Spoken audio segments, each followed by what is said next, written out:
Well, another 66 people on board the Diamond Princess moored off Japan have been diagnosed with the novel coronavirus. Now, that brings the total number of cases on that ship to more than 130.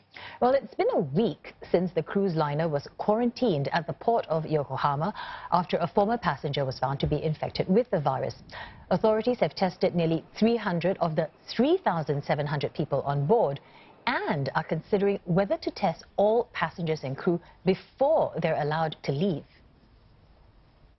ただこれだけ船内でいろんな感染もあります。そういった中においてはやはり出る時にももう一度チェックをすべきではないかという声もいろいろいただいておりますので、私どもとしてはそういう声も受け止めながら検査する場合の対応をできるかできないかについて今詳細な検討をさせていただいているところでございます。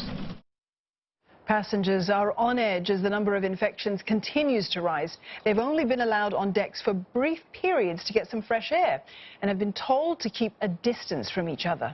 The quarantine is expected to end on 19th of February, and until then, hundreds on board with chronic illnesses urgently need to replenish their prescriptions. Japanese officials, meantime, have been scrambling to deliver that medication to those in need, and the cruise company says that it's going to provide additional support.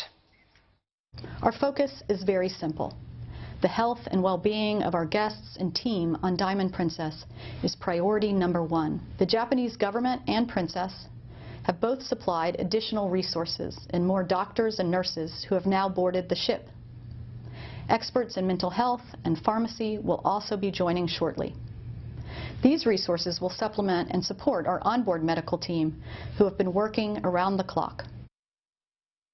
Japanese authorities have said that people can possibly disembark starting next Wednesday, but if you look back, they had planned for these people to get off the boat last Tuesday, so there might be another extended quarantine period after this if we continue to see cases jumping up. These authorities are now rushing to test anyone who's over 80 years old. They believe those are the kind of patients who are at most at risk for this virus, but of course, overall, they've been testing people at an ad hoc basis, trying to test anybody who's elderly, who are already showing symptoms, but there are growing calls from passengers on board the ship to get the authorities to just test everybody. They've said in the past that they don't have the capacity to do this, but seeing the big jump in numbers today, they are rushing to try and figure out a way that they can do this now.